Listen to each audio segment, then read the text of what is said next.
upgrade SKK-nya ataupun membuat SKK baru dengan syarat mendaftar di link yang sudah dibagikan. Ya, tentunya berbayar kalau yang untuk berpoin. Kalau yang hanya ingin berpartisipasi, monggo bebas kita ikut di Zoom. Kali ini kita akan bertemu dengan AR Widi Harsoyo ST MRSIAI. Beliau ini adalah Wakil Ketua 1 DPP Alumni Arsitektur Unmer Malang atau IA Arema. Sekaligus beliau juga konsultan manajemen properti. Dan juga beliau ini adalah asesor LSP GKK. Yang mana LSP kita GKK sudah ada kerjasama MOU yang simbiosis mutualisme dengan IA Arema, sehingga terjalin kerjasama. Asesornya dari IA Arema sekaligus bisa menjadi asesor LSP GKK. Untuk itu kita sebagai LSP GKK Kadensi Jawa Timur membuka diri, yang mana misalkan ada institusi lain yang ingin bekerja sama secara terbuka dengan kita, sejauh itu saling menguntungkan atau simbiosis mutualisme, monggo kami membuka diri. Ke depan kita bisa menjalin kerjasama yang lebih baik. Oke, Mas Widi. Siap.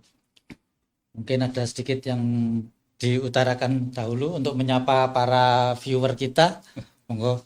Terima kasih Mas Rian atas kesempatan yang disampaikan kepada saya untuk berbagi pengalaman sama ilmu yang saya peroleh selama ini berkecimpung di dalam dunia konstruksi dan dunia properti. Nah, saya juga berharap dari teman-teman viewer juga nanti ada timbal balik sebuah diskusi yang akan memperkaya pengetahuan kita sebagai masyarakat konstruksi. Di sini kenapa saya ambil tema antara korelasi antara legalitas bidang jasa konstruksi sama properti, karena semua itu saling berhubungan. Karena kalau kita paham tentang legalitas, insya Allah proyek-proyek selanjutnya atau tahapan-tahapan suatu proyek itu akan berjalan secara clear. Tapi begitu dengan sebaliknya, kalau pemahaman tentang legalitas itu kurang dari kita, kompetensi kita akan menurun juga tentang ke depannya. Salah satu ambil contoh misalkan dalam surveyor kita, kelegalitas kita kurang diamati. Contoh misalkan pernah pengalaman dari teman-teman tidak mengoreksi luasan lahan yang ada tertera di SHM misalkan, atau di sertifikasi yang lain, ternyata dalam pelaksanaan ada miss seperti itu. Juga tentang perjanjian-perjanjian yang lain ataupun perizinan-perizinan lain yang harus kita amati, kita jeli sebelum langkah dari teman-teman ke perencanaan, pelaksanaan, pengamatan sama after konstruksi. Itu harus kita pahami bahwa itu ada legalitas yang harus kita jalani selaku masyarakat konstruksi. Jadi memang gitu Mas Widi. Saya panggil Mas ya. Siap, karena memang masih muda ini. Jadi nanti podcast kita ini konsepnya jagongan aja Mas, jagongan santai. Maka dari itu kita ada kopi, ada camilan, monggo sambil disambi. Kita biar nggak terlalu tegang, monggo sambil diminum dulu. Siap. Sebelum kita masuk ke acara intinya.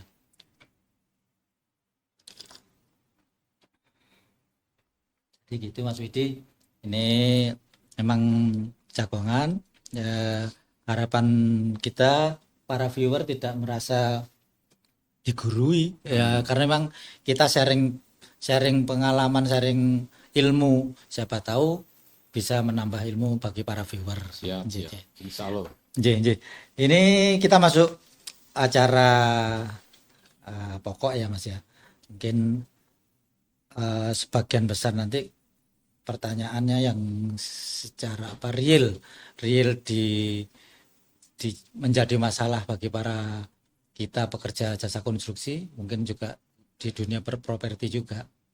Jadi secara standar konstruksi kita punya kompetensi yang punya standar baku, di mana kalau kita gabungkan dengan dunia properti, yang mana biasanya kan ada unsur bisnis di dunia properti. Yang satunya punya standar baku yang seperti itu, di dunia properti ada unsur bisnis yang tentunya mencari keuntungan dari biaya yang seminim mungkin, diharapkan ada keuntungan yang sebanyak mungkin.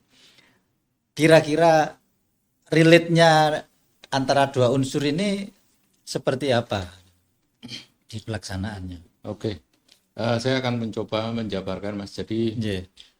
dunia properti itu aspek legal adalah yang paling utama, Mas. Jadi pada saat pertama kali sebuah perusahaan developer atau properti itu pasti menyiapkan dulu tentang lahan. Yeah. Nah, lahan itu secara legalitasnya kan sudah harus jelas dulu. Kepemilikannya, terus luasnya segala macam. Setelah itu diproses secara legal, kemudian diizinkan. Yeah. Nah, setelah diizinkan, perizinannya itu masuk di dalam beberapa instansi, antara lain perizinan yang berhubungan dengan tata ruang itu di Dinas Cipta Karya, Yeah. sedangkan status kepemilikan itu berhubungan dengan BPN ATR. Oh, Nah, setelah diputuskan bahwa lahan itu tata ruangnya sesuai, maka diajukanlah perizinan site plan. Nah, dari site plan ini nanti akan muncul split sertifikat yang akan dimunculkan oleh BPN ATR. Nah, setelah itu pembangunan bisa dilaksanakan oleh unit-unit konstruksi yang ada, baik itu intern in-house developer sendiri ataupun kerjasama dengan pihak ketiga. Jadi seperti itu. Yeah. Korelasinya seperti itu. Yeah. Jangan sampai nanti legalitasnya belum selesai, developer sudah bangun. Yeah. Sementara nanti tanahnya juga bermasalah. Nah, ini yang mungkin akan yang sering kita hadapi di media-media seperti itu. Yeah. Alangkah lebih baiknya fix dulu urusan tanah yang notabene-nya diselesaikan oleh pihak pemangku kebijakan BPN, perizinannya oleh dinas yang terkait Cipta Karya berhubungan tata ruang. Nah, setelah itu baru kita bisa bangun. Yeah. Terus kalau kondisi aspek legal kita sendiri saat ini kira-kira seperti apa?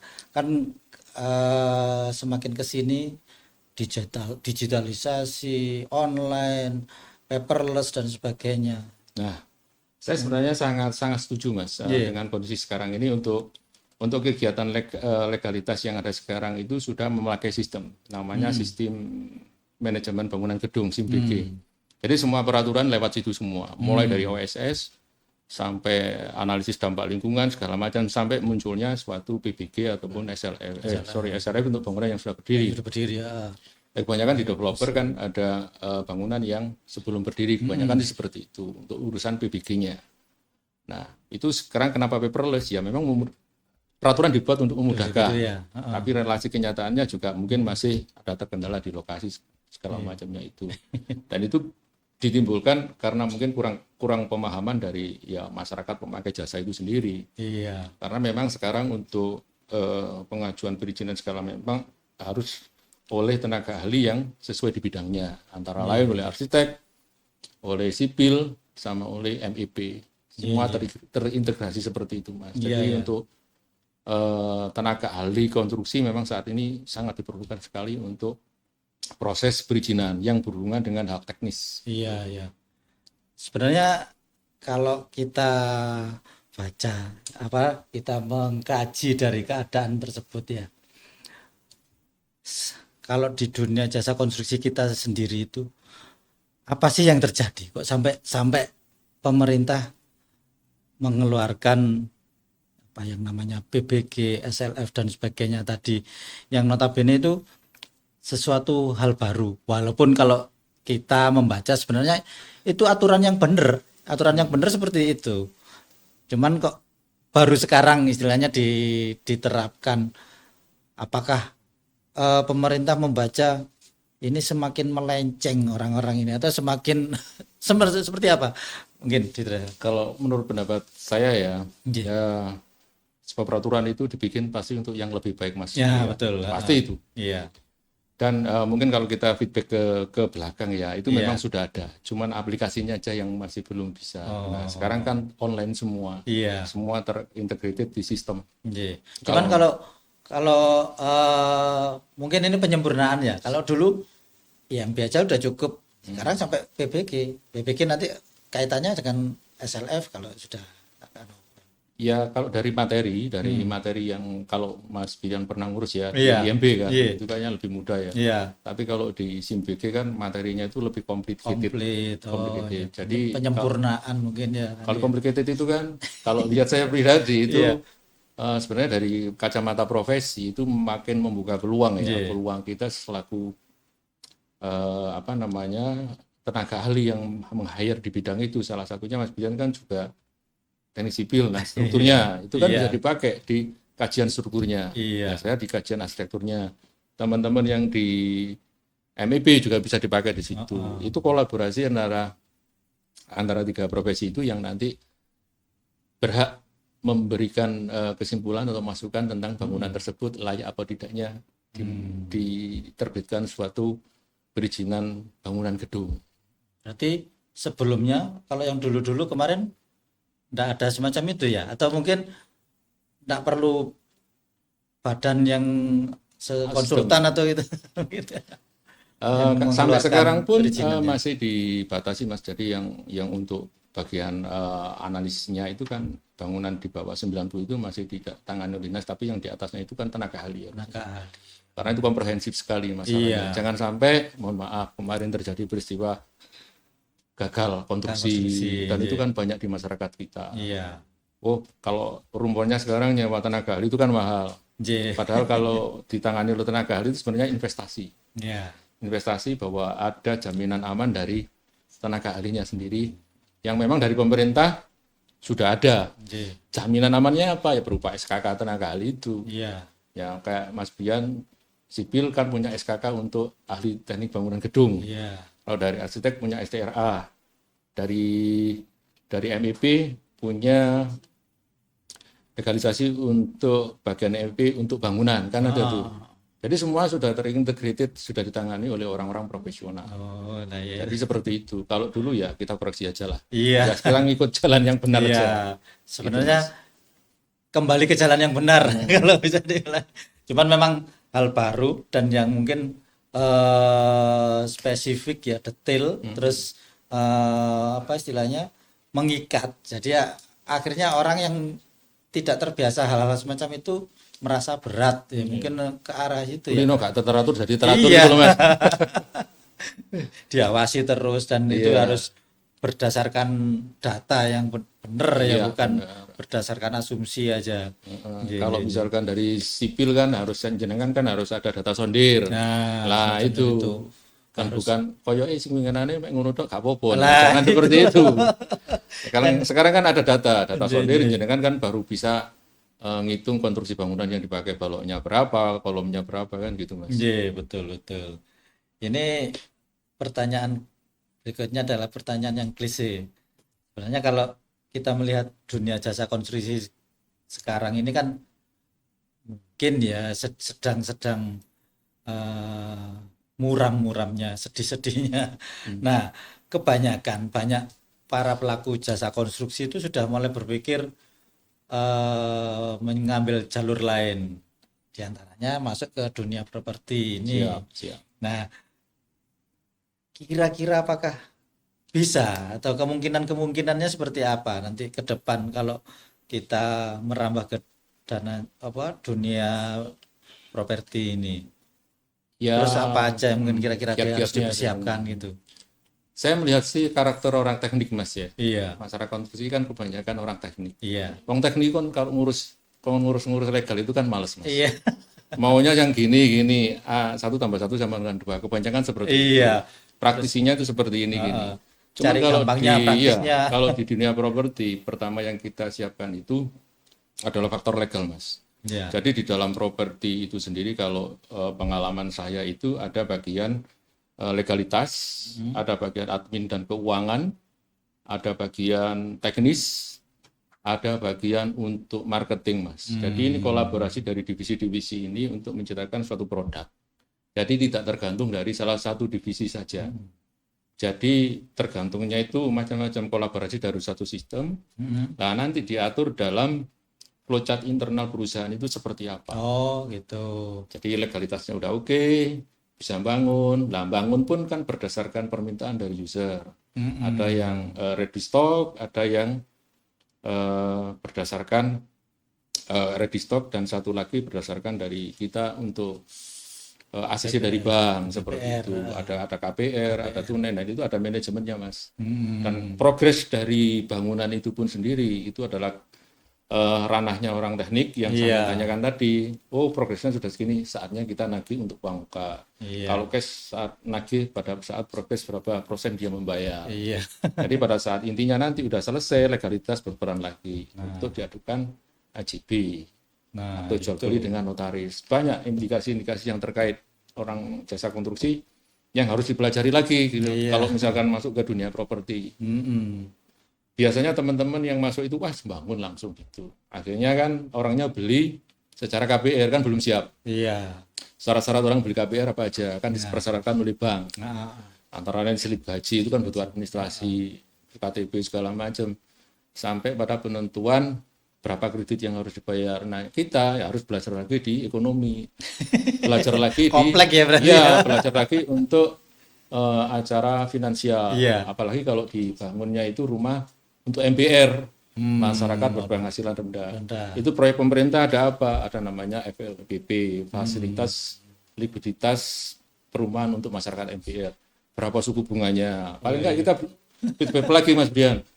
Berarti berapa macam disiplin ilmu di situ ya? Ya, jadi kompleksitas untuk develop properti itu seperti itu. Karena kita menyiapkan, kita kan tidak bisa dari end user itu, kalau yang beli itu cash semua. Pengalaman saya hampir 90% orang itu beli KPR, Mas. Persyaratan dari KPR, dari bank kan itu ada regulasinya juga. BI checking, slip gaji, segala macam. Nah, beli cash pun juga kita punya aturan main. Cashnya sudah berapa persen yang rumahnya bisa kita bangun, kan gitu. Cashnya misalkan 50%. Kalau enggak, cash flow kita yang di dalam perusahaan nanti kurang bagus. Kita tetapkan dulu. Bisa kurang berimbang. Gitu. Ya, itu. Jadi memang memang harus kita bicarakan dulu dengan yang mungkin kalau Mas Brian mau buka properti, nah nanti diskusinya sama saya. Siap, 24 jam konsultasi. Di kantor GKK, Mas ya? Iya. Nah, terus dari pengalaman dari Mas Widi sendiri, sejauh ini adakah aspek legal itu yang bergerak secara bersinggungan, tumpang tindih, atau bahkan bertentangan dengan kompetensi kita selaku pelaku jasa konstruksi? Sebenarnya kalau tumpang tindih itu nggak ada, Mas ya. Karena kalau menurut saya itu harus legal dulu yang didulukan berdasarkan pengalaman saya. Kebetulan saya kan banyak di dunia desain juga. Legal ini harus benar-benar fix juga, Mas. Fix dalam artian dari sisi ukuran segala macam itu difikan dulu. Dari kan banyak terjadi case bahwa kita mendesain, wis itu diukur sih. Ternyata ada lahan itu gak jauh, setengah meter itu punya orang gitu loh. Semua perencanaan kan hilang semua, padahal udah selesai. Gitu. Udah selesai, udah dibuat RAB segala macam, itu kan merubah semuanya. Lebih baik difikan dulu urusan legal, peruntukannya untuk apa. Kalau sekarang kan istilahnya KKPR, kesesuaian kegiatan pemanfaatan ruang. Clearkan dulu semua. Setelah clear, kalau kita bisa merencanakan.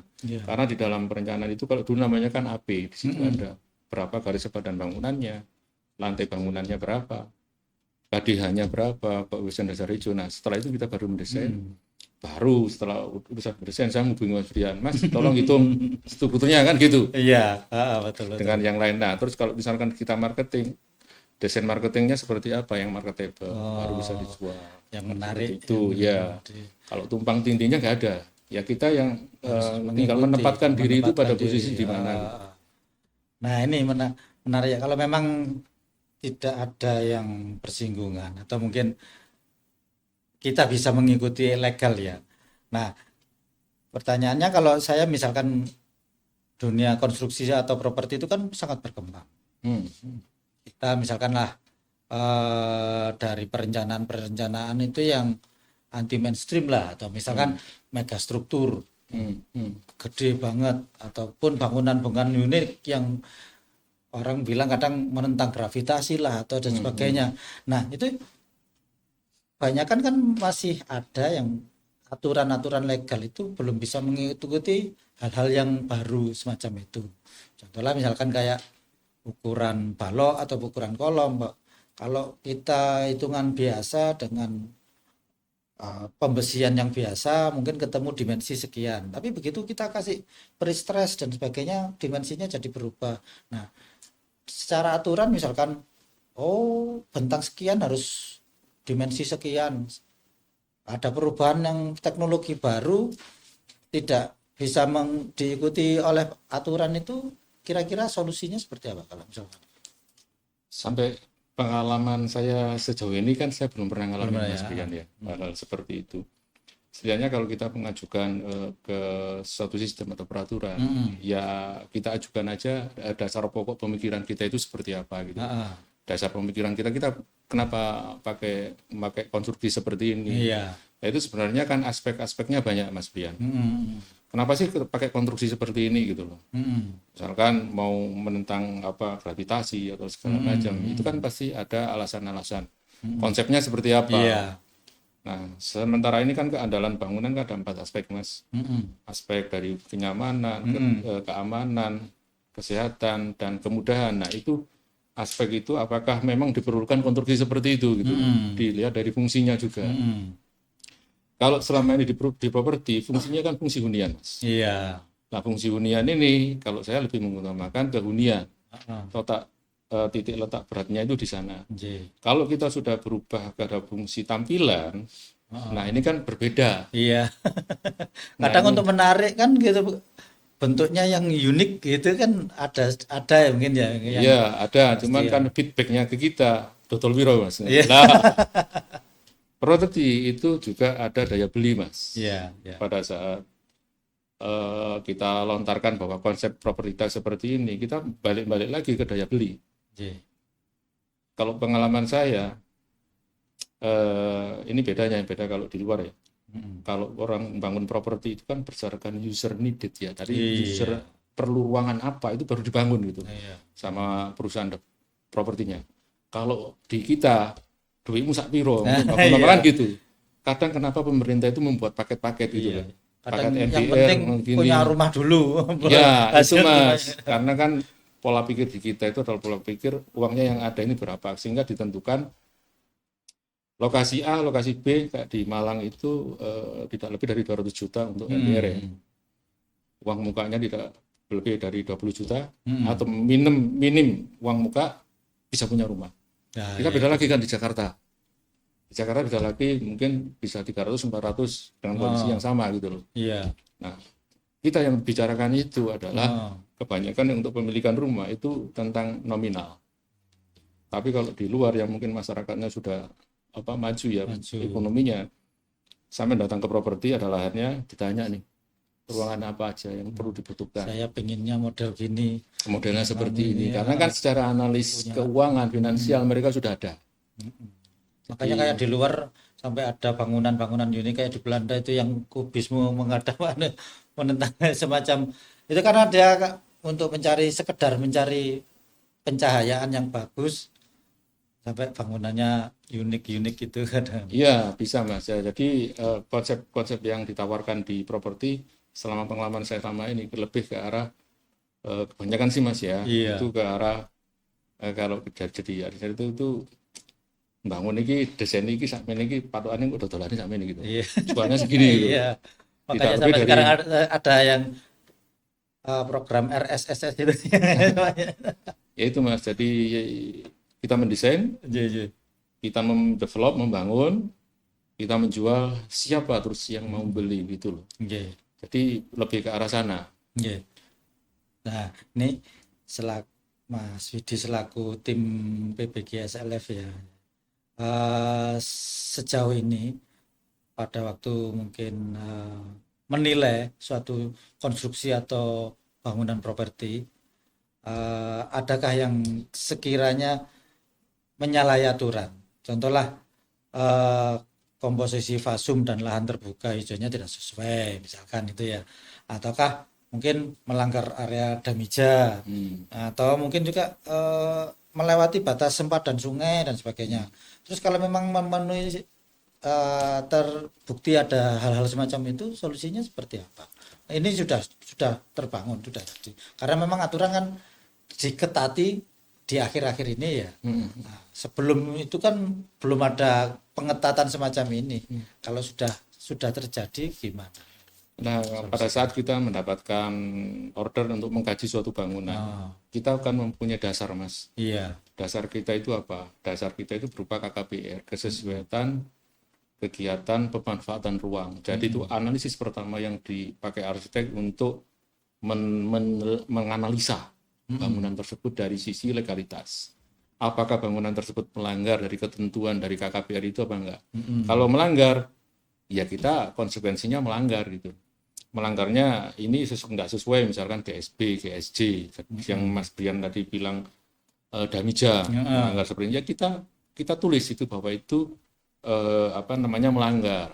Nah, resiko melanggar itu apa? Berdasarkan analisis kita secara teoritis.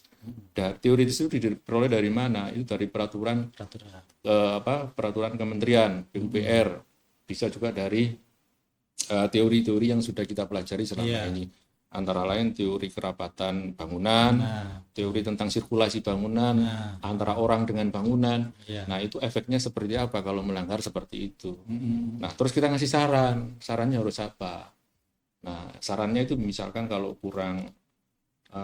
bangunan komersil kurang parkir, itu sarannya apa? Harus menambah ruang parkir dengan cara apa? Ya, kalau dalam bangunan itu fungsi lain harus dikalahkan dengan yang lain ini, karena efeknya apa? Nah, atau paling tidak kita mengusulkan untuk andalalin kalau misalkan itu. Nah, kita selaku tenaga ahli kan tidak mempunyai kewenangan untuk seperti itu menegur atau segala macam. Kita masukannya berdasarkan analisa keilmuan kita. Nah, itu yang selama ini kita lakukan, Mas. Kalau memang ada yang melanggar, ya kita sampaikan melanggar. Pernah ya saya juga dapat order dari itu melanggar, ya saya tulis. Akhirnya pihak dari yang berwenang ada catatan berita acara, suruh membuat surat pernyataan jika seandainya jalan atau lahan tersebut digunakan tidak ada kompensasi untuk ganti rugi dan lain sebagainya. Karena dengan kata lain, oke, ini kita keluarkan, tapi kalau seandainya waktunya nanti pemerintah membutuhkan, ini tidak dapat kompensasi. Seperti itu, Mas, salah satu contohnya. Jadi termasuk kayak misalkan perhitungan struktur kurang, itu nanti ada surat pernyataan juga.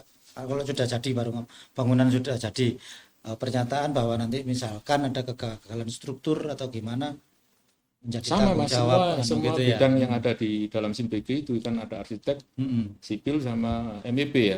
Nah, itu kan Mas Brian ngasih rekomendasi itu kan juga nggak ngawur gitu loh. Ada alat ukurnya. Kalau misalkan konstruksi itu kalau yang canggih itu pakai laser, ternyata ada pakai hammer test yang untuk beton dan lain sebagainya. Nah, itu kan sebagai alat ukur masukan kita ke dinas bahwa ini perlu untuk pakai ini. Salah satunya misalkan dimensinya kurang.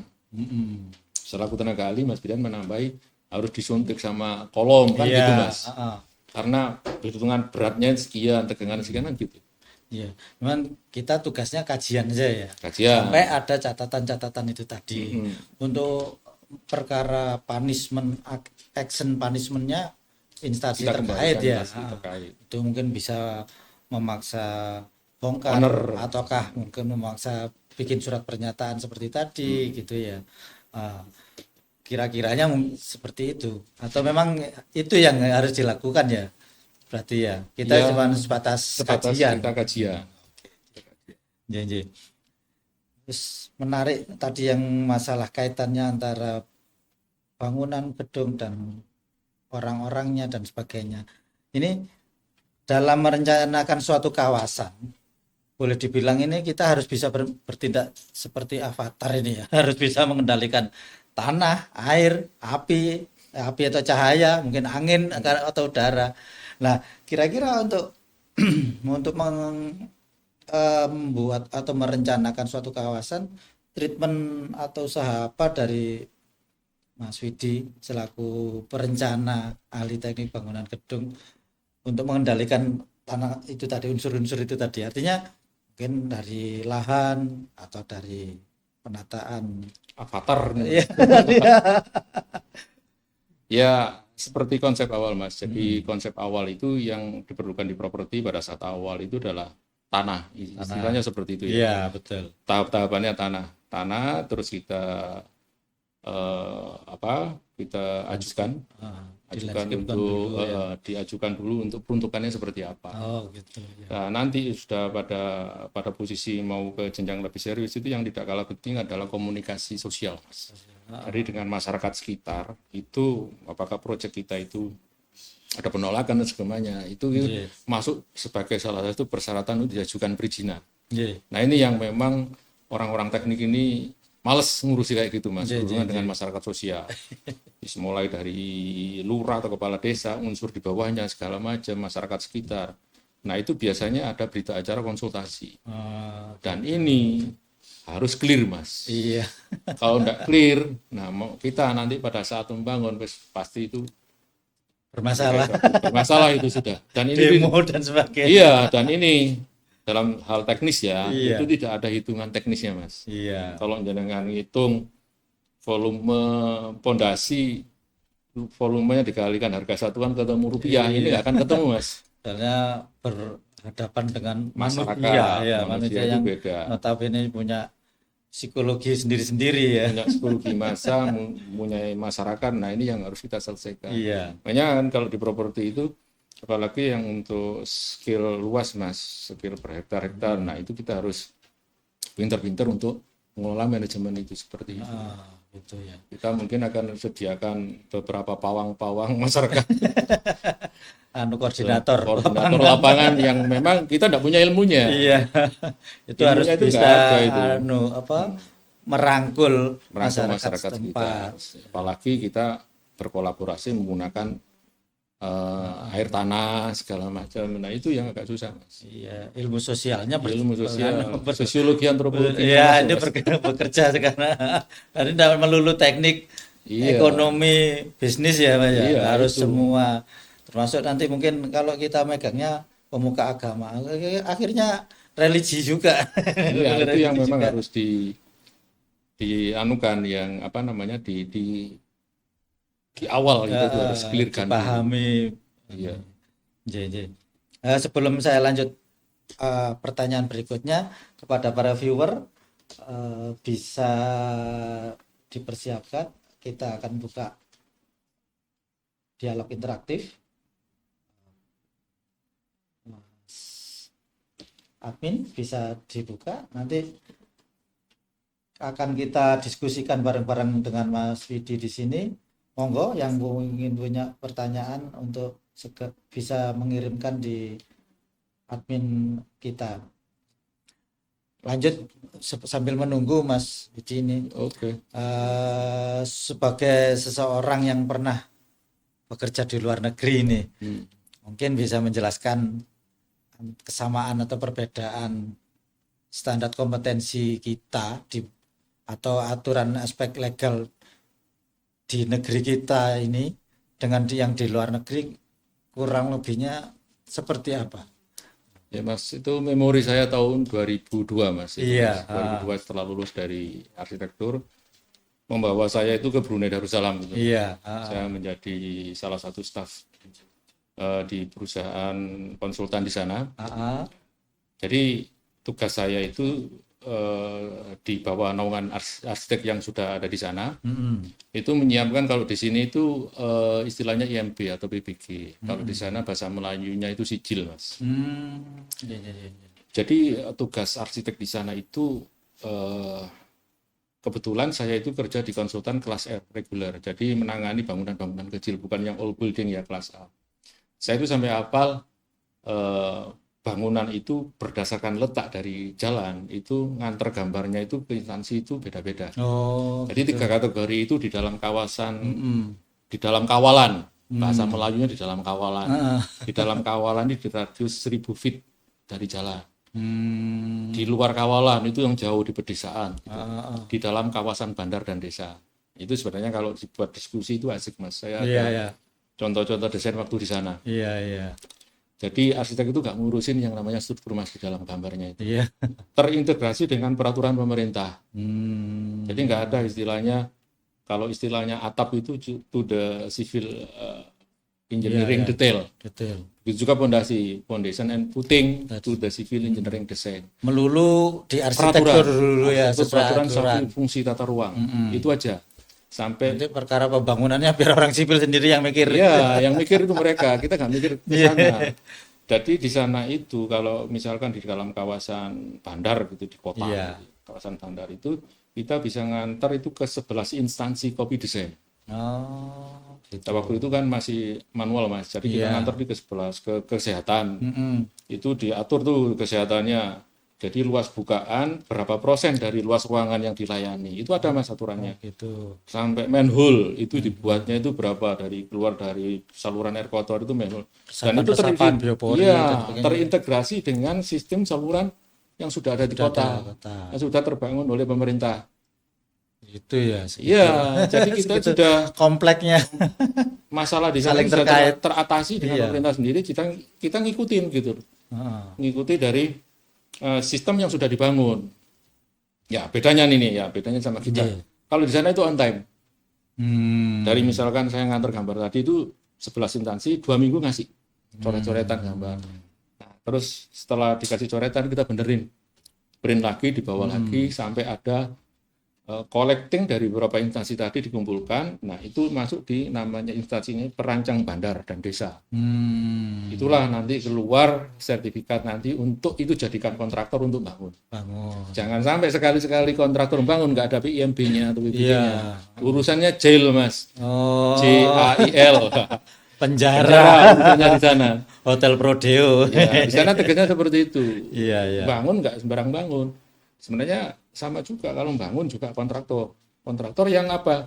Bersertifikasi juga Mas. Oh, Di sana ada tenaga nggak untuk sipilnya? Ada nggak tenaga untuk ininya? Dan itu terverifikasi semua. iya. Harus orang kontraktor A ini yang membangun ini karena sudah terdaftar di kerajaan sana. Jangan sampai orang pribadi bangun. Itu nggak boleh. Di sana itu. Yang pengalaman saya itu seperti itu. Dan arsitek itu masih dilibatkan pada saat dia bangun. Gitu ya, gitu. Untuk apa? Melihat ngasih advice desainnya ini sesuai nggak pada saat membangun gitu. Berarti untuk sekedar bisa membangun harus kolek dari 11 dinas tadi ya, Ya itu yang untuk kawasan bandar. bandar. Ya suatu saat nanti kita akan discuss tentang Iya. desainnya seperti apa. Ya mirip-mirip yang sekarang kita alami untuk BBG. Jadi masyarakat memang ya, diarahkan untuk lebih teratur lagi. Ya memang harusnya benernya kan semacam itu. Ya idealnya Mas. Idealnya. Nah, di kita mungkin baru diketati di akhir-akhir ini ya. Akhirnya sambil mengetati, sambil membenahi yang terdahulu yang sudah terlanjur Ya, itu. itu kan ya Itu yang seperti Mas, jadi yang seolah-olah kita dipersulit ya. rumit ya. Ya Yang tadi betul, bisa betul. bilang nanti SLF tadi makanya itu kajian. Ya kita harus mendukung lah pemerintah ini, kita Iya. mesti thinking apa yang kita kerjakan. Betul. Karena kan kita di jasa masyarakat untuk SKK ya, untuk masyarakat apa namanya berkompeten. Nah, ya, kita memang ngasih andil harusnya seperti Iya. itu. Kalau dilihat korelasinya tenaga berkompeten ya untuk itu. Iya. Itu kan sekarang juga ada bangunan gedung hijau, Iya, persyaratan betul. gedung harus ini, gini. Nah itu kan analisnya dari siapa? Dari kita, Mas. Kita yang orang-orang yang sudah menasbihkan diri sebagai kompeten di bidangnya. Nah, itu sama yang kan harus juga mengaksesori juga Oh, seperti saya. itu yang harus ditunggu sumbangsihnya Iya. ya.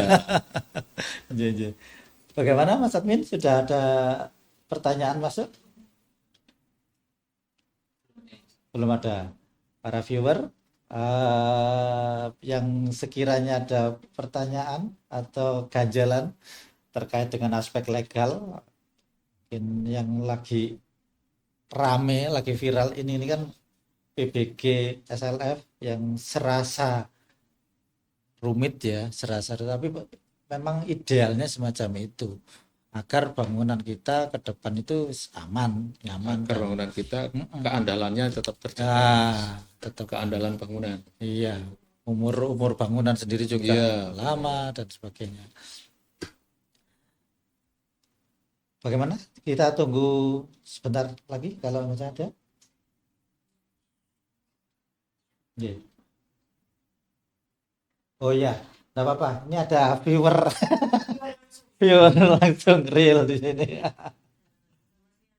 Pak Widi, Nggih. Cak Widi, Iya. ada pertanyaan, kalau misalnya sebagai pemain baru nih dari misalnya kontraktor, Iya. misalnya apa namanya ingin mengawali di bidang Di properti. properti, itu dalam indis ekonomi itu apa namanya ada saran nggak gitu, beli apa atau gimana Iya. apa langkah pertama yang dilakukan itu Iya. aja. Terima kasih. Jadi gitu Mas Widi, selaku tadi pelaku jasa konstruksi ingin merambah ke dunia properti. Mungkin apa yang dipersiapkan untuk istilahnya modal awalnya tadi ya Iya, pembelian. maksudnya apa yang dikira atau yang menarik saat Ah. ini gitu loh, di tengah situasi Ah. ekonomi yang saat ini. Iya, Lagi Mbak menarik. Nia, makasih pertanyaannya yang bagus. Ini sebenarnya saya lagi mendalami itu semua. Karena sama teman-teman itu juga seperti itu. Kita kan termasuk pegel, masyarakat ekonomi lemah. Jadi kita bukan Pegel kabeh orang- iki.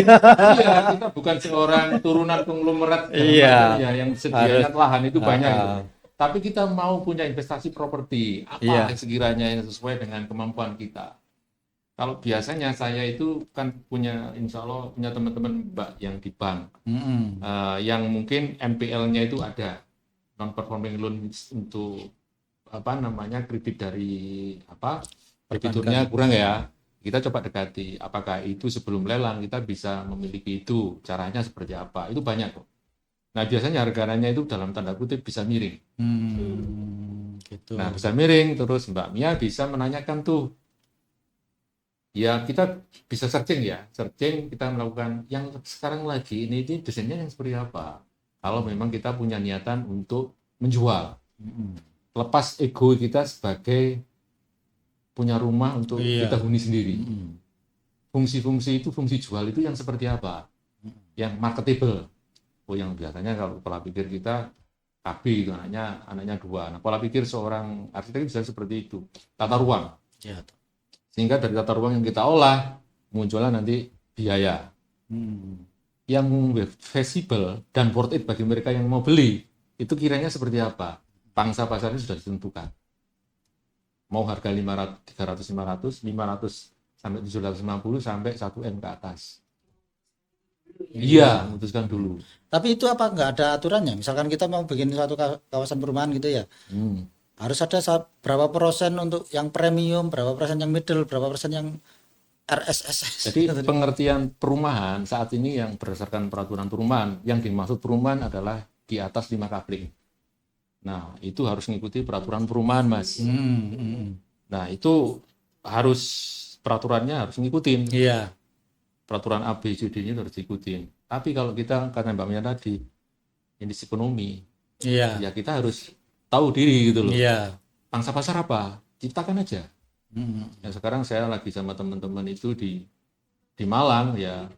Kebetulan kalau mereka sudah lihat ini, ada teman Pak Jubahan sama Mas Dani, saya lagi jadi tim untuk membuat rumah, namanya kalau di waktu itu ada greenhouse, itu lihat aja. Nah kita coba mengkonsep bangunan ya dari pola pikir seperti itu, Mbak. Jadi pola pikirnya itu ya kita misalkan ya Mbak Mia suka feminim sekarang ini agak feminim, bangunannya seperti apa, kita coba lengkapi sama interior, finishing segala macam. Ya kita tidak membayangkan bahwa rumah ini akan kita huni, tapi rumah ini yang akan kita jual. Beda ya. Iya. Saya Mbak Nia itu sukanya ini saya nggak suka, tapi pasar sukanya ini. Nah itu egonya harus ditinggal. Egonya lagi bukan seorang desainer lagi. Egonya kita jualan. Iya. Kita seller gitu loh. Seller kan harus ngerti pasar. Nah kalau kita nggak ngerti pasar kan bukan seller namanya. Iya. Nah, kalau udah ngerti pasar, nah insya Allah kita itu bisa tercapai. Dan masalah harga, ya kita harus kompetitor. Mbak Nia mau cepat laku apa enggak? Kalau misalnya mau cepat laku seperti ini, kita memainkan di harga, tapi jangan mengesampingkan dari kualitasnya tadi. Gitu. Kualitasnya dari mana? Jadi market. Yang sekarang lagi in apa? Untuk interiornya, sekarang lagi industrial nih, ya pakai industrial. Meskipun dalam hal aku nggak seneng industrial. Iya. Aku senengnya sing gaya iki. Lah aku arep dodolan bangun omahmu dhewe kan gitu. Iya, Jadi iya. gitu, Mbak. Itu termasuk ya permodalan ya, antara permodalan modal sendiri dengan permodalan dibantu bank itu pola pikir pola berjalannya beda juga ya. Beda, Mas. Jadi kalau bank itu kan harus kita pikirkan dulu untuk bunga per bulannya itu Iya. berapa. Jadi kalau modal sendiri seperti apa, ngejualnya seperti apa. Saya masuk dunia properti kan mulai 2004 ya. Iya. Sistem pemasaran pun juga beda-beda. Kalau dulu mungkin yang di Surabaya ini sering di AJBS, terus lagi di mana Mbak gedung apa itu?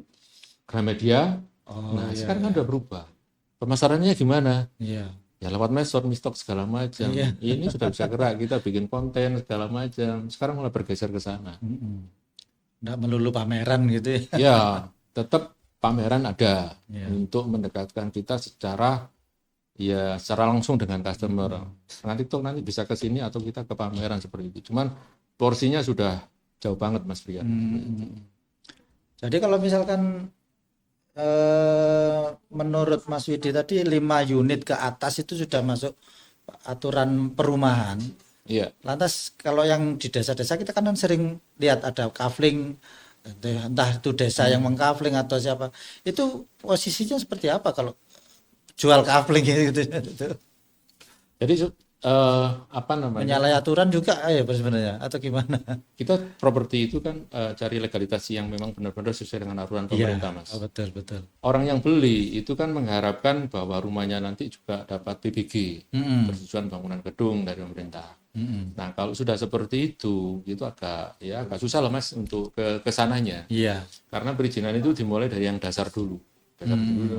KPR diurus dulu segala macam. Kan sekarang banyak iklan jualan tanah dapatnya apa? AJB aja kan seperti itu. Ya padahal ya menurut saya selama ini mereka banyak masalah gitu. Karena apa? Pada saat saya sering ngurusi PBG yang seperti itu, Iya. kita ajukan agak Kesulitan ya. Ternyata sebenarnya menyalahi aturan harusnya. Iya. Ya, karena tidak sesuai itu dengan aturan yang ya digulirkan oleh pemerintah. Terus manut aja lah. Iya. Ini ada satu atau Mbak Mia masih Iya, ada Jadi nanti menambahkan? kita sebenarnya bisa kita pasar ya Pak ya, menurut Iya. Pak Widina. Iya. J. Ini Makasih, Pak. Mungkin Siap. ada satu lagi, Pak, buat saya. oh sudah di sini. Mungkin ini masuk duluan Muhammad Rifani dari Gatensi Babel.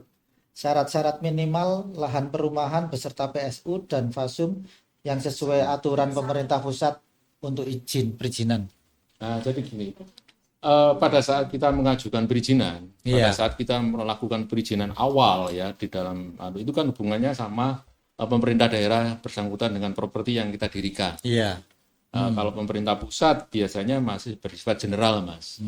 Dulu itu acuannya itu 60-40. 60 untuk 60 lahan efektif, 40 untuk Fasum. Nah, sekarang ini sudah berkurang. 70-30. 70 efektif karena mungkin sekarang lahan cari lahan juga susah, harganya juga mahal, khususnya di Jawa. Kalau di luar Jawa mungkin seperti itu. Nah, kalau menjawab pertanyaan Mas Rifani ini, nah ini sesuai dengan perda yang ada aja, disesuaikan dengan regulasi di perda masing-masing. Karena itu berhubungan sama kebijaksanaan atau regulasi dari pemerintah setempat. Kita nggak sama, karena itu aturannya sama wilayah per wilayah masing-masing seperti itu. Mungkin itu. Yes. Bisa lanjut dari Mas Zulkarnain. Dilihat dari segi aspek legal properti, Fasum terdiri dari apa saja dan berapa persen dari total lahan? Nah, jadi kan ada pertanyaan yang nyambung ya dari awal. Dari tadi sudah terjawab, cuman penjelasan Fasum itu apa aja? Fasum itu biasanya terdiri dari jalan saluran. Nah, nanti dibagi lagi ada taman segala macam, ada lahan hijaunya itu seberapa persen dari misalkan 70-30 itu harus dirinci. Salurannya berapa persen, terus untuk jalannya berapa persen dan terbuat dari apa. Nah, paving itu mempunyai koefisien sendiri, Mas. Grass block mempunyai koefisien sendiri. berdasarkan peraturan yang ada. Cuman saya enggak hafal itu, Mas. Peraturan terlalu banyak Iya. ya. Tapi pada saat kita mengajukan site plan itu ada rinciannya. Rinciannya seperti itu tadi. Iya, Perhitungannya mengawali juga. kata-katanya berdasarkan peraturan nomor sekian-sekian. Jalan paving itu sekian persen untuk Dikalikan ujungnya. koefisien ketemu. Ya, ketemu luas lahannya, Lahan. saluran segala macam seperti itu. Masuk tanah hijau juga, Iya, berumput, tanah rumput. termasuk nanti yang Sebagainya, akan digugunakan taman, sebagai balai RW segala RW. macam, balai RT. Nah, seperti itu, Mas. Gitu. Ada yang lain lagi? Mungkin?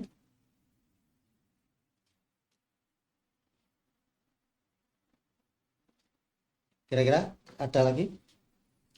Kalau nggak ada, ini yang terakhir, dari apa yang kita perbincangkan dari awal sampai akhir tadi, kira-kira ada nggak masukan dari Mas Widi selaku pelaku ini untuk aspek legal kita agar nantinya aspek legal ini bisa menjadi lebih jelas, tepat, dan nyaman dijadikan pedoman bagi kita pelaku usaha di bidang jasa konstruksi dan properti ini. Ya, siap, Mas Rian. Pesan saya ya, kita kan saling mengisi dan mengingatkan. Iya. Buat teman-teman orang teknik ini biasanya nih, itu kan malas untuk belajar legal. Iya. Dipercayakan sama pihak ketiga. Iya. Padahal nggak boleh, Mas. Kalau menurut saya. Iya. Nah, pada saat kita mempersiapkan diri masuk ke dalam dunia jasa properti ataupun yang lainnya dalam bidang jasa konstruksi, lengkapilah diri kita untuk meningkatkan kompetensi kita dengan menguasai aspek legal. Salah satu contoh adalah paling tidak kita mengerti nih tentang sifat perolehan tanah. Apa itu tanah SHM, tanah itu giri, petok D, atau tanah SHRMS tadi, satuan rumah susun. Nah, kalau gitu kita sudah mengetahui sifat kepemilikan itu, melangkah ke depannya itu kita mau ngapain nih? Iya. SHM itu beda loh ceritanya sama petok D. Nah, itu kita mau ngapain? Nah, kita kalau misalkan paham tentang seperti itu, nah secara konstruksi kita juga bisa menentukan manajemen setelah ini ngapain gitu loh. Betul. Kalau orang teknik itu biasanya wis gerabak wis pokoknya desainan wis mari ngono desain iki kok bangunan kan seperti itu. Padahal di balik itu kita harus paham dulu. Nah, ternyata dibangun ternyata fungsinya nggak sesuai dengan apa yang akan kita desain. Sementara orang yang nyuruh wis gayen ngene kan itu kadang pemahaman itu terhadap klien segala macam ini yang mungkin kurang dari kita. Ya, karena itu tadi kan mungkin kebutuhan untuk mencari keuntungan yang lebih atau Ya, mungkin itu percepatan dan sebagainya. Ajimu mulai user rek. Permintaan Bener. Bapak ini. Nah, itu enggak. Alangkah lebih bijaknya kalau kita itu tahu dulu, Mas. Iya, betul. Kalau enggak nanti salah langkahnya itu berakibat ke yang lainnya. Iya. Desain kita nggak kepakai, apalagi masuk ke pelaksanaan atau konstruksi. Jadi seperti itu. Terima kasih Mas Widi, panjang lebar kita. Oh, ini masih ada lagi dari Pak Sony Indra Putra sebagai pegiat jasa konstruksi khususnya untuk bangunan ruko di ND Nusa Tenggara Timur yang menggunakan pola bangun dan jual. Kami sering terkendala dalam mengurus PBG terkait koefisien lantai bangunan dalam Perda Kabupaten ND yang membatasi jumlah lantai bangunan misalnya hanya bisa 2 lantai. Ini menyebabkan high cost. Bagaimana mengatasi high cost ini? Maksudnya kalau mau membangun 3 lantai pada zona dengan KLB 2, maka harus membayar lagi yang namanya biaya kompensasi lantai bangunan. Bisa ratusan juta kalau luas lantai besar. Jadi secara peraturan mungkin hanya bisa sampai 2 lantai. Kalau mau 2 Karena lantai, kan KLB 2 tadi. Kalau mau 2 lantai, Iya. tambahan Kalau biayanya. mau lebih dari 2 lantai ada tambahan itu tadi. Nah, bayarnya nih ke siapa nih? Ke Perda ini ada berarti ke pemerintah daerah setempat mungkin ya. Karena itu. Kira-kira seperti apa? Kalau menurut saya sih gini ya, karena ini menyangkut peraturan dari lokality tempatnya itu Mas Brian. Jadi dianukan aja difikskan aja. Iya. Jadi misalkan kalau masalah high cost yang disebabkan oleh proses produksi kita, kita bicara ekonomi ya. Iya. Kita bicara ekonomi, kalau kita mau membangun 3 lantai, secara konsep berarti kita sudah punya pangsa pasar. Taruhlah membayar sampai ratusan juta. Iya. Berarti kita selaku developer, kalau jiwa kita pedagang, kita sudah punya pasar bahwa untuk ngurus ini HPP-nya itu sekian. Iya. Misalkan kalau bangun 2 lantai 500 juta, kalau untuk 3 lantai 700 juta. Iya. Berarti kan sudah ada pangsa pasarnya. Iya. Sudah Kalau- yakin ini bisa iya. terjual. Kita tidak akan mungkin melawan dari legalitas yang sudah ada. Iya. Itu kalau pelaku bisnis properti. Iya. Kalau kita melakukan istilahnya action atau melawan ya kita nggak akan kan pernah jadi dari sisi Iya. peraturan segala macam karena perda sudah menentukan. Iya. Kalau perda sudah menentukan, kita ikut aturan main, ya kita jualnya Iya. HPP-nya Sesuai itu dengan itu tadi. dengan seperti itu Pada tadi. tempat. Iya. Apa kita mau melawan kan nggak bisa. Iya. Ya itu konsep dari developer seperti itu. Kita nggak bisa istilahnya, Pak legalnya gimana? Nggak bisa. Iya. Legalnya ya kita ikuti dari perda. Berarti kalau kita mau properti, ya sudah HPP-nya seperti itu. Kita jualnya lebih dari itu untuk memperoleh keuntungan. Katakanlah 700, kita untuk keuntungan 20% berarti 140 juta. Berarti jualnya kan harus 840, Mas. Iya, betul. Jadi seperti itu, nggak bisa kita perda itu kita, karena memang kita siapa kan gitu kan. Kita kan harus ngikut aturan gitu loh. Salah satu sifat dari tenaga ahli atau developer, kita nggak boleh melawan dari aturan yang sudah ada. Baik pemerintahan pusat, pemerintah daerah, kita ngikutin. Dari ikutin kita kelola menjadi suatu, kalau di bidang ekonomi, ya HPP-nya berapa nih dari aturan. Kan unsur dari apa namanya, dari properti itu kan ada, mulai dari awal tanah, kulaannya berapa, Iya. plus legalnya itu berapa, bangunnya berapa kan gitu Mas. Iya. Nah terakhir aku boleh keuntungan berapa kan gitu. Berarti perizinan aspek legal sebagainya harus sudah masuk dalam hitungan itu tadi. Iya dong, harus Biar masuk jangan- gitu. Jadi termasuk kalau walaupun 2 lantai misalkan 500 juta, tapi 3 lantai biasanya secara 700, tapi karena ada peraturan itu mungkin jadi 800 atau 900. Ya harus mencari pasar yang kira-kira buat Mampu untuk membeli. mampu beli 900, baru kita berpikir untuk membangun Salah 3 satu pola lantai. pikir yang harus dikembangkan oleh developer, dia sudah punya pangsa pasar. Iya. Mengerti tentang legal, nah Iya. itu dia punya pangsa pasar berapa. Iya. Jadi seperti itu. Jadi intinya Nggak tetap bisa tetap proses- berpedoman dengan peraturan daerah itu Iya, ya, peraturan benar, Mas. legal tadi. Ada lagi? Oh, memungkinkan tidak Pak dilakukan uji materi dari perda tersebut? Kalau uji materi dari perda itu biasanya gini, saya pernah menghadapi suatu case, ada klien saya puluhan hektar. Ternyata case-nya itu masih hutan rakyat. Hutan rakyat fungsi guna Fungsi lahannya. gunanya masih bukan rakyat. Terus gimana? Kita kan selalu investor. Sementara Pemda sendiri kan butuh investor untuk Iya. membangun wilayahnya. Mm-mm. Kita uji materialnya itu gini, kita melakukan kalau uji materialnya itu kalau peraturan yang sifatnya lebih besar kan kita ke MK nih, kita ke DPR berupa usulan. Kita mengusulkan bahwa nanti dibuat segini-gini, hitungan ekonominya segini, urusan hukumnya segini, dan itu bentuk proposal Mas. Saya pernah ngalamin kayak gitu. Kita ajukan ke mungkin ke bagian eksekutif dulu, eksekutif legislatif, biasanya nanti diatur dalam RDTRK, rencana detail tata ruang. Ini yang bisa berpengaruh nanti ke kebijakan-kebijakan selanjutnya. Kebijakan dalam bentuk PBG atau SLR. Jadi seperti itu. Gitu. Bisa, tapi usul dengan pemerintah setempat. Iya. Bisa ke eksekutif langsung atau bisa usulkan ke legislatif. Sifatnya legislatif kan mengusulkan. Iya. Kalau mengeksekusi adalah pihak dari pemerintah itu sendiri. Ya. Oh ini waktunya itu mungkin dari RDTR rencana detail itu kan bisa dievaluasi setelah 5 tahun Mas. Iya. Masuk apa namanya dalam legislasinya itu sebelum masuk pada rencana anggaran jangka panjang atau nggak salah apa itu istilahnya ya RPJB apa gitu loh Mas ya. Ya itu bisa itu dimasukkan seperti itu. Usulan.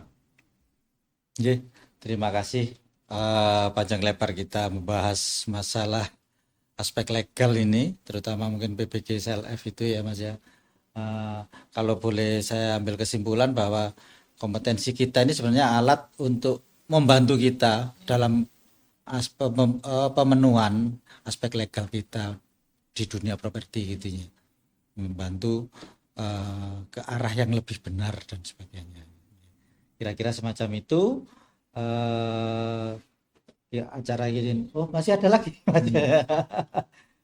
Masih dibuka? Oke, nggak apa-apa ya. Satu ya. Terakhir ini satu pertanyaan kita buka. Apakah nilai kompetensi dari pelaku properti berpengaruh terhadap nilai properti? Oh. Ya, Apakah nilai kompetensi dari pelaku properti berpengaruh terhadap nilai properti? Oh, sangat berpengaruh. sangat ya. Sangat. Sangat. Diminta soalnya malah ada Iya. cara aduh. SKK atau Iya. KSTRA Nilai tadi ya mungkin kompetensi ya. itu gini, mungkin ini pertanyaannya gini, pelaku properti, developernya nakal apa enggak? Nah, gitu. Developernya nakal apa enggak? Kalau developernya nakal ya nggak laku gitu. Iya. Apalagi sekarang di zaman viral-viral seperti Iya. ini, mudah sekali gitu loh. Iya. Tapi kalau kita melakukan hal yang suatu kebenaran, paling tidak sesuai dengan kaidah-kaidah dari peraturan pemerintah, tidak pernah merugikan konsumen atau customer ya. Iya. Customer itu sekarang kan kritis. Iya. Apapun kritis. Mm. Segala macam. Dan pihak developer wajib itu memberikan informasi secara transparan Iya. Mas Brian. Jangan sampai ada yang ditutupi karena Iya. nanti ketahuan malah parah. Iya. Menurut saya pengalamannya seperti itu. Iya. Kalau jenengan paling ada komplain bangunan kan gampang nih. Pak saya komplain ini retak segala macam. Kita bawa aja mandornya. Wis tak gawa Pak ini mandornya. Mana zaman komplain? Langsung kita tunjuk hidup. Pak Mandor ini laksanakan ini retak. Kalau enggak saya minta jantur enggak bayar kan gitu. Langsung dikerjain hilang. Tapi kalau misalnya hubungannya sama legalitas, kita perlihatkan. Pak ini izinnya sudah ada nih. Ini Pak. Pak ini sudah ada. Bapak ini sudah ada. Pada saat nanti simbiosis mutualisme terjamin, aku wis ono endi bayarannya. Bayarannya dalam arti apa angsuran sampean harusnya ke saya gitu. Harus kan untuk ke kita baik angsuran uang muka atau untuk siap-siap membayar segala administrasi yang dilakukan oleh perbankan Iya. untuk pada saat proses KPR, AJB dan lain sebagainya. Iya. Jadi kita sama-sama dienakan antara developer sama usernya. Jadi kalau misalkan ada properti gak kompeten, Iya. kompeten dalam hari ini kompeten dalam penyediaan peranata legalitasnya, Iya, betul. kompeten dalam ahli tenaga ahlinya yang ada di developer situ, Iya. meskipun mereka hire dari konsultan dari luar, nah itu ada. Nah kalau misalkan orang yang punya properti ini tidak punya tenaga itu, dia kan harus menyediakan. Paling nggak Mas Brian kalau di hire untuk seperti itu, wah aman ini ada tenaga ahlinya nih. Ada tenaga ahlinya dari GKK nih Pak. Iya. Sudah kompeten. Sudah nguji, sudah ada itu. Iya, sudah. Bangunannya sudah di ini. Nah, Iya. oh buktinya ini Pak udah ada sertifikasinya. Indikasinya, Itu. indikatornya itu tadi ya. Iya. Punya SKK, STRA dan sebagainya. Karena kan STRI, di ya. SKK ada ini Pak dalam burung Iya. garudanya nggak main-main ini Iya, Pak. BNSP. NSP yang ngeluarin kan bisa seperti itu. Iya, Gitu. iya, betul. Jadi semua dalam konteks menurut saya sekarang ini perannya kan semuanya terpengaruh Mas. Iya. Jadi Terkoneksi. kita terkoneksi, kita bisa menggunakan di jasa apapun legalitas ini. Legalitas penting untuk itu tadi mensikapi dari user-user yang kritis. Iya. Karena sekarang dalam hitungan detik mereka sudah paham segala macam. Nah kita nggak boleh menutup-nutupi itu selaku pelaku Iya. properti. Wis ono kabeh Pak, saiki sampean bayarnya kapan kan gitu. Antara hak dan kewajiban. Iya. Kalau dan kewajiban sudah terpenuhi kan sama-sama enak Mas. Jadi gitu. Jadi siap-siap. Langsung aja. Nah, tadi sudah kita bacakan kesimpulan. Foto bareng Mas. Ya. Mohon para viewer dibuka kameranya untuk kita foto bersama.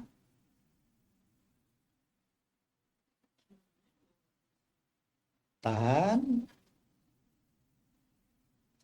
Satu. Belum. Masih banyak yang belum dibuka videonya.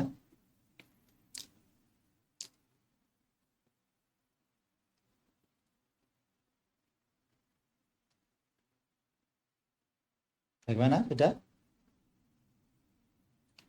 Sebentar, masih halaman kedua.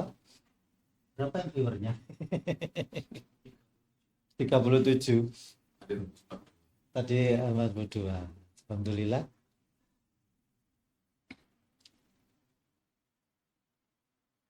Bagaimana? Sudah?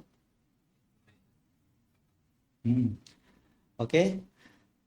Terima kasih atas atensi dari para viewer. Kita akan bertemu kembali sekira 2 atau 3 pekan ke depan dengan pokok bahasan yang berbeda tentunya, dan di jam yang sama tetap, Kamis jam 1 siang. Kira-kira itu. Sebelum menutup acara, ada sedikit parian.